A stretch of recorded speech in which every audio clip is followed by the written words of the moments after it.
But what a great cause to give my life to. And what great people to share the adventure with, to stand shoulder to shoulder in the fight with. Look around you, what great people.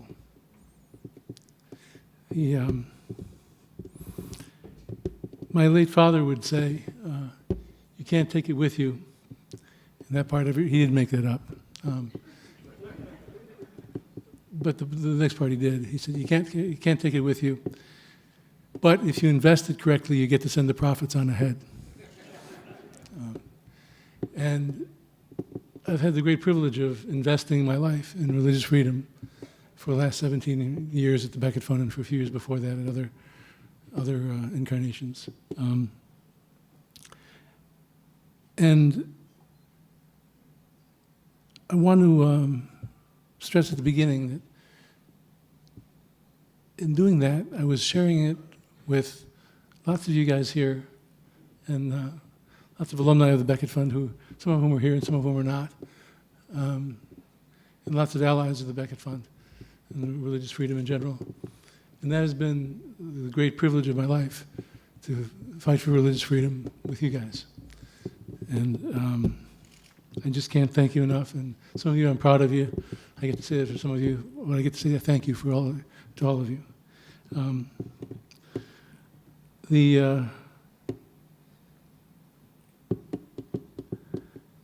I quoted my dad. I'll quote the old, long-suffering, wise confessor, particularly long-suffering confessor of mine, named Father Bernie Malahi, who used to say, one of his favorite sayings was, remember, Seamus, prudence is not the same thing as caution.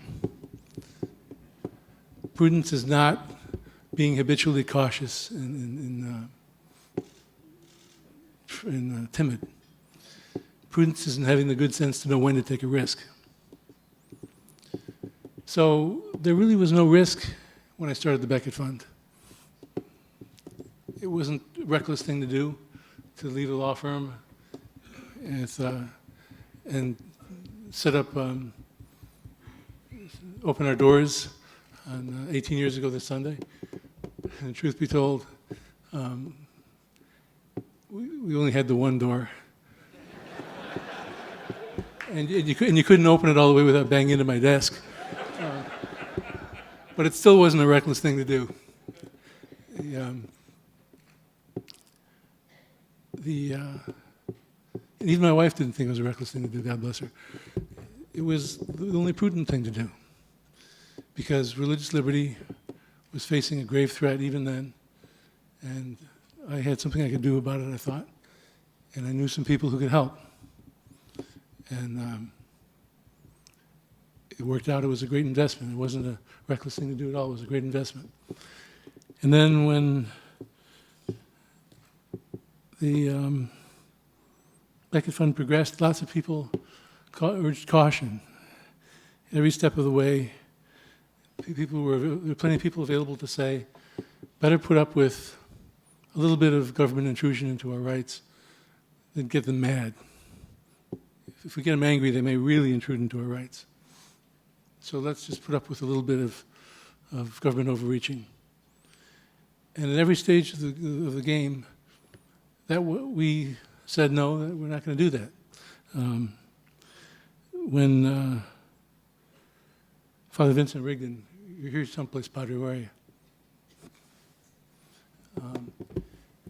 Sued the Clinton administration to challenge the order that military priests not preach against Clinton's veto of the partial birth abortion ban.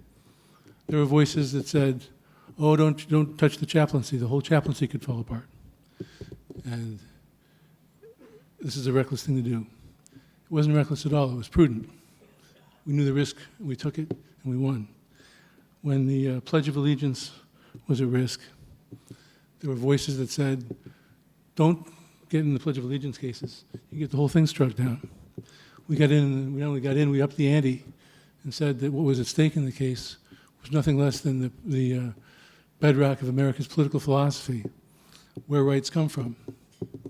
That we're one nation under God refers to the fact that the Pledge of Allegiance is incorporated sort of by reference into the, incorporates by reference the Declaration of Independence and its tradition, that it is nature's God who bestows on us the inalienable rights that we enjoy.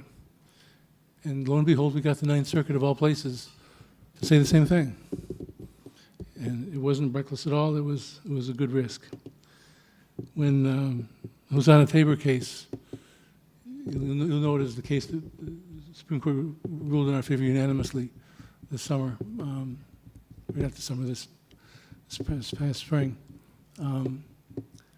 There were voices that said, don't go near the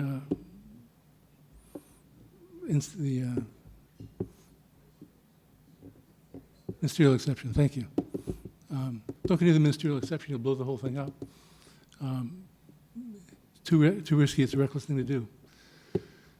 We, of course, knew that it wasn't a reckless thing to do at all. It was a very prudent thing to do. We had to put this matter to rest now before things got even worse, and we won unanimously.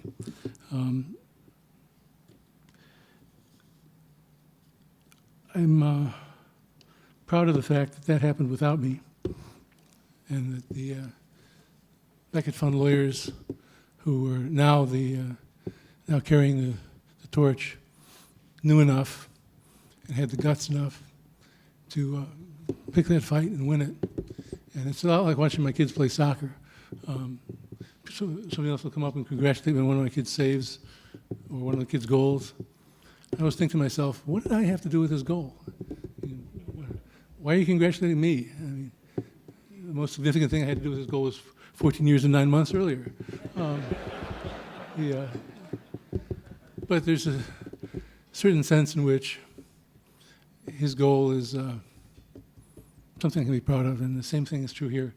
I didn't make these lawyers tough. I didn't make them good, but I did hire them.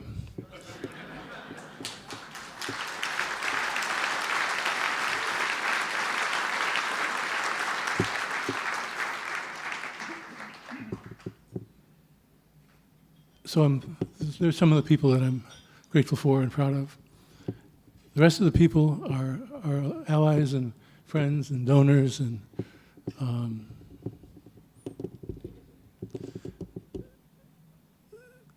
co-laborers in the vineyard.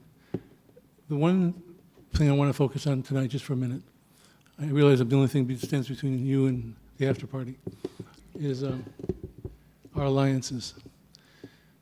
There are people that we stand shoulder to shoulder with in defense of religious freedom who we wouldn't agree with. We don't think there's a snowball's chance in hell that they're right. The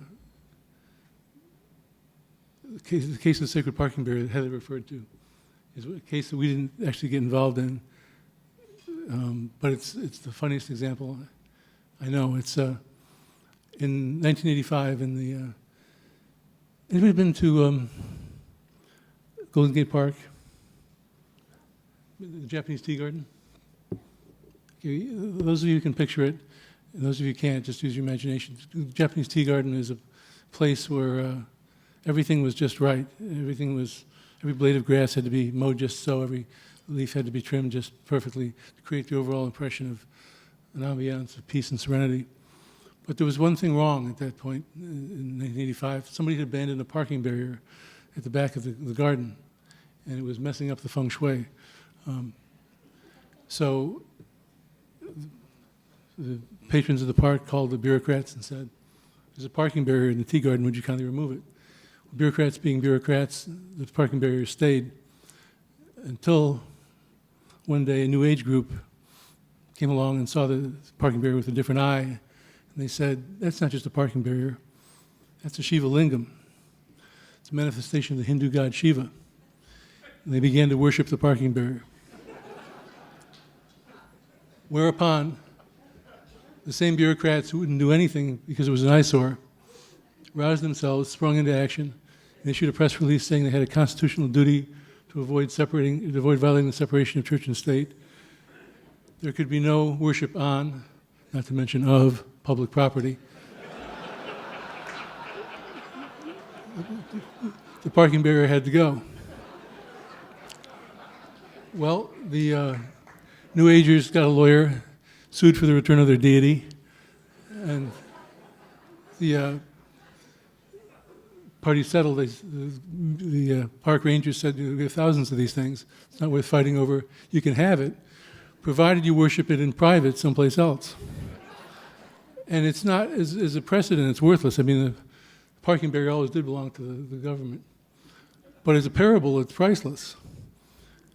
If ever there was a religion in America that was harmless, that didn't threaten to coerce anybody to do anything, parking barrier worship had to be it.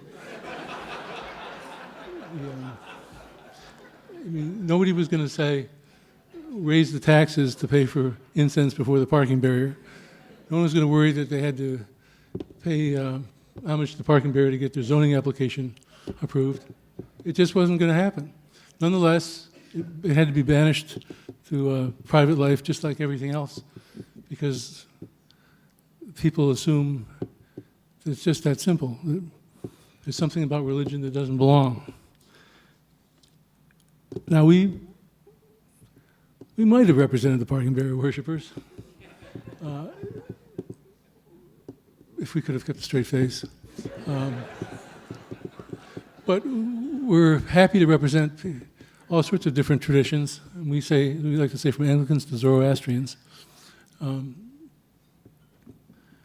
the reason for that, reason for alliances, and that's what I want to urge you to think about,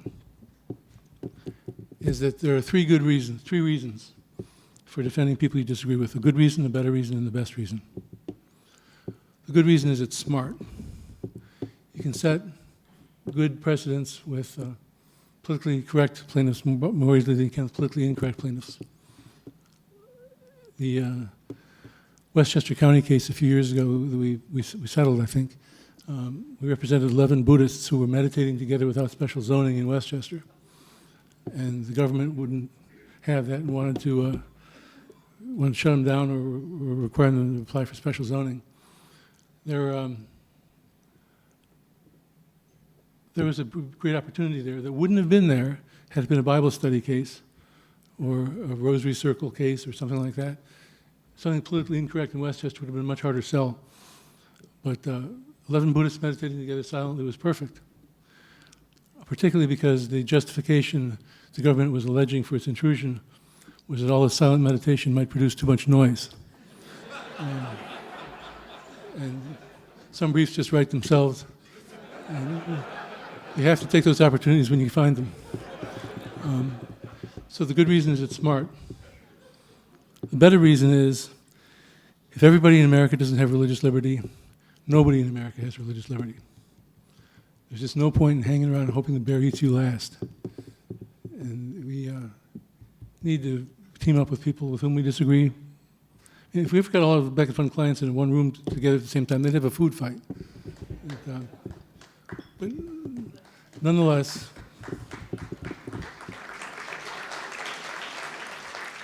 they make great common cause. The best reason is that this is really where the fight is.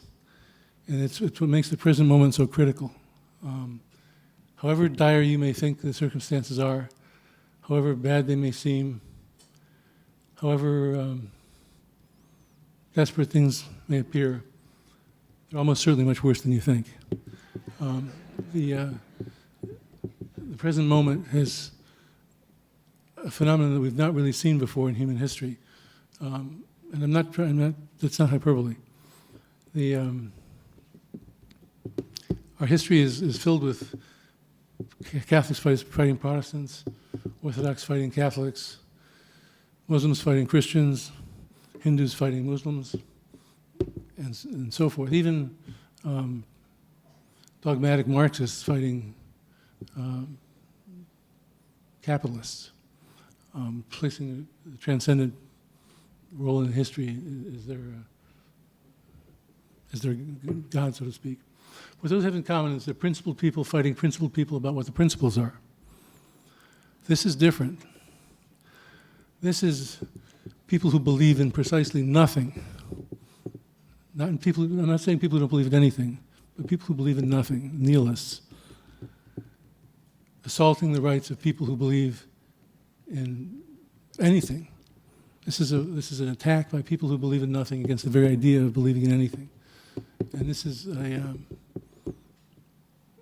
truly fundamental fight. It's not a fight over who God is. It's not even so much a fight over if God is. It's a fight over who we are. Are we people born with our eyes focused for the far horizons, with a thirst for the transcendent, who need freedom to seek the truth? Or are we people who are accidental organisms adrift in a cold and lonely universe, who require freedom not to be tempted to fall into this Freudian black humor of God, and religion is bad for you? It's something like, it's approximately like cigarette smoke is. It's something you can do in private if you really want to, but the government's there to protect you from it in public. Or are we people who believe in the truth, even if we disagree about what the truth is? It's a very fundamental fight, and the best reason to defend the rights of people you disagree with is to man the right side of the barricade in that fight.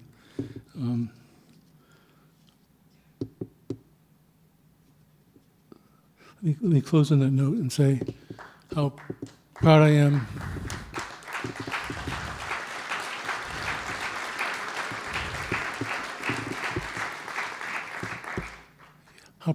of all of you for recognizing the